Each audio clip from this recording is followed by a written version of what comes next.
नमस्कार। PP news line के prime time में आप सबका स्वागत। मैं हूं रजनी अनुभव। आइए सबसे पहले नजर डालते हैं आज दिन भर की प्रमुख सुर्खियों पर। भारत में फास्टैग अकाउंट से न्यूनतम राशि रखने का प्रावधान हटाया गया।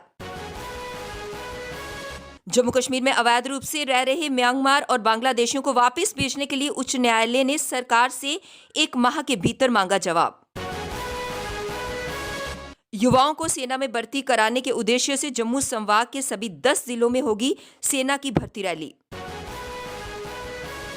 और मां वैष्णो देवी की गुफा के कपाट दर्शन हेतु बुधवार को खोलेंगे। अब खबरें विस्तार से। इससे पहले एक नजर आज के मुद्दे पर। मुद्दा ये है कि जम्मू की रणवीर कनाल, जिसे हेरिटेज कनाल कहा जाता है, उसकी हालत दिन ब दिन बद से बदतर होती जा रही है। गंदगी के ढेर उसमें भरे हुए हैं, लोगों के सीवरेज उनके नहर के अंदर जा रहे हैं। आप यकीन मानो कि नहर को, उसके पानी को छुआ तक नहीं जाता। जिन्होंने सफाई करवानी है नहर की, वो सिर्फ इसी ताक में बैठे हुए हैं कि उनकी प्रमोशन ड्यू है, कब उनकी प्रमोशन होगी तो वो आगे बढ़ेंगे। जो नए आएंगे वो इस नहर की सफाई करवाएंगे, लेकिन जिसने प्रमोशन देनी है वो एडिशनल चार्ज दिया जा रहा है। वो किसी का इंतज़ार कर रहा है, कब प्रमोशन देगा इसका कोई पता नहीं है। लेकिन जम्मू की रणवीर नहर की स्थिति कब सुधरेगी, इस बात को देखना है। मां वैष्णो की प्राकृतिक गुफा के कपाट करीब 1 साल बाद भक्तों के लिए बुधवार को खोल दिए गए। इस दौरान श्रद्धालु प्राकृतिक गुफा से गुजरकर मां की पिंडियों के दर्शन कर सकेंगे। प्राकृतिक गुफा कुछ दिन ही खुली रहेगी। प्रतिवर्ष सर्दियों में मौसम में श्रद्धालुओं की संख्या कम होने पर इस गुफा को खोला जाता था, परंतु कोरोना के कारण इस बार ऐसा नहीं हो सका। मान्यताओं के अनुसार प्रत्येक वर्ष मकर संक्रांति के मौके पर इस गुफा को खोला जाता था। इस वर्ष भी खोला गया, परंतु कोरोना महामारी के कारण सिर्फ पूजा अर्चना के लिए भक्तों को वहां से जाने की अनुमति नहीं दी गई थी। इसके बाद बुधवार को श्रद्धालुओं की संख्या लगभग 6000 पहुंचने के बाद इसे खोलने का फैसला किया गया। हालांकि गुफा कब तक खुली रहेगी इसके बारे में कोई आधिकारिक जानकारी नहीं है। जम्मू कश्मीर में मौसम की लगातार साफ रहने से दिन और रात के तापमान में उछाल आया है।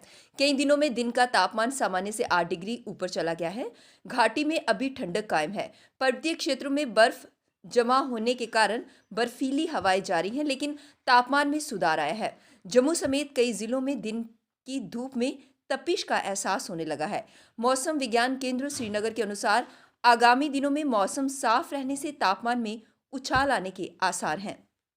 अवैध रूप से जम्मू कश्मीर में रह रहे म्यांमार और बांग्लादेश के लोगों को प्रदेश में वापस भेजने के लिए उच्च न्यायालय में दायर एक जनहित याचिका की सुनवाई के दौरान चीफ जस्टिस पंकज मित्तल और जस्टिस अली मोहम्मद मागरे की खंडपीठ ने नोटिस जारी कर जम्मू कश्मीर सरकार से इस बारे में 1 माह के भीतर अपना जवाब देने को कहा है।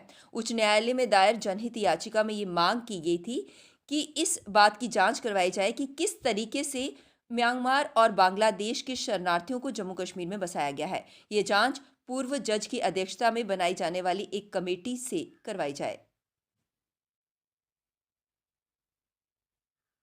भारतीय सेना दूरदराज इलाकों के युवाओं को सेना में भर्ती होने के लिए उन्हें प्रशिक्षण दे रही है। ये युवा 15 फरवरी से जम्मू संभाग के जम्मू शहर में होने वाली सेना की रैली में भाग्य आजमाएंगे। जम्मू संभाग के सभी 10 जिलों के युवाओं को सेना में भर्ती होने का मौका देने के लिए सेना की भर्ती रैली शहर के सुंजवा इलाके में होने वाली है। ऐसे में पहाड़ी जिलों में युवाओं को ट्रेनिंग देने की मुहिम के तहत रामबन जिले के 24 युवाओं को सेना ने प्रशिक्षण दिया है। भारत में फास्टैग को लेकर लंबे समय से अलग अलग तरह की खबरें आ रही हैं। कुछ लोग इसे खरीदने को लेकर परेशान हैं तो कुछ इसे रिचार्ज करने के रास्ते खोज रहे हैं। हालांकि सरकार ने पोर्टल पर प्रत्येक प्रकार की सुविधा उपलब्ध करवाई है। वहीं इस दिशा में आगे बढ़ते हुए अब फास्टैग अकाउंट से न्यूनतम राशि रखने का प्रावधान हटा दिया गया है। भारतीय राष्ट्रीय राजमार्ग प्राधिकरण ने कहा कि फास्टैग वॉलेट में न्यूनतम राशि बनाए रखने की आवश्यकता को हटाया जा रहा है। इस कदम का उद्देश्य इलेक्ट्रॉनिक टोल प्लाजा पर आवाजाही को आसान करना है। रब्बी की फसल इस समय मद्दे की स्थिति में पहुंच रही है। अगले 2.5 माह में गेहूं की पैदावार निकल आएगी। ऐसे में किसानों की मांग है कि प्रशासन इस बार स्थायी मंडियों का तोहफा किसानों को दे। सीजन की फसल आने से पहले पहले जम्मू संभाग में स्थायी मंडियों का निर्माण करे। हर साल सीजन में प्रशासन कुछ अस्थायी मंडियों की व्यवस्था करता है, लेकिन इससे किसानों की दिक्कतें दूर नहीं हो पाती। इसलिए अब किसानों ने स्थायी मंडियां स्थापित करने की मांग उठाई है। जम्मू कश्मीर तहरीके किसान के प्रधान किशोर कुमार ने कहा कि हर साल प्रशासन को 2 बार अस्थायी मंडियां बनानी पड़ती हैं। हर साल अतिरिक्त खर्चा करना पड़ता है। ऐसे में क्यों नहीं स्थायी मंडियों की स्थापना की जाती। जम्मू कश्मीर में रेत बजरी के खनन पर प्रतिबंध से प्रभावित विकास कार्यों को तेजी देने के लिए सरकार ने जिलों में सिंगल विंडो कमेटियों का गठन किया है। ये कमेटियां जारी विकास प्रोजेक्टों के लिए लीज पर खनन की अनुमति देंगी। सरकार ने बुधवार को जिलों में 10 सदस्यीय कमेटियां बनाने का फैसला किया। जिला के डिप्टी कमिश्नर की अध्यक्षता वाली इन कमेटियों के सदस्यों में additional DC, assistant commissioner, one विभाग के डीएफओ, सिंचाई विभाग के एग्जीक्यूटिव इंजीनियर, जल शक्ति के एग्जीक्यूटिव इंजीनियर, जिला खनन अधिकारी, प्रदूषण नियंत्रण बोर्ड के जिला अधिकारी, फिशरी के असिस्टेंट डायरेक्टर व वाइल्ड लाइफ वार्डन शामिल हैं। अब वक्त हो चला एक ब्रेक का, मिलते हैं ब्रेक के बाद। हमारे यहाँ बढ़िया क्वालिटी के ब्रांडेड स्पेक्टिकल्स, सनग्लासेस और कॉन्टेक्ट लेंसेज मिलते हैं। आपका भरोसेमंद एक ही नाम, Gem opticians, Gandhinagar. Gem opticians, Nai Basti. Gem opticians, Amphalla. Gem opticians, Trikuta Nagar. Break के बाद बढ़ते हैं अगली बड़ी खबर की तरफ। 2017 में सरकार द्वारा SRO 43 को संशोधित कर SRO 376 में बदलने के बाद पुलिस विभाग की पीड़ित परिवारों ने उनको सरकार द्वारा SRO 376 का लाभ नहीं देने का आरोप लगाते हुए आज प्रेस क्लब जम्मू के बाहर प्रदर्शन किया और पीड़ित पुलिस कर्मियों के परिवारों को SRO 376 के तहत सरकारी नौकरियां देने की मांग की। Element of compensation still exist होना चाहिए। वो पैरामीटर सीट करके हम आगे निकलते हैं, उसके बाद अप्रूव होता है डीजी लेवल पे, होम कमिश्नर लेवल पे और GAD लेवल पे।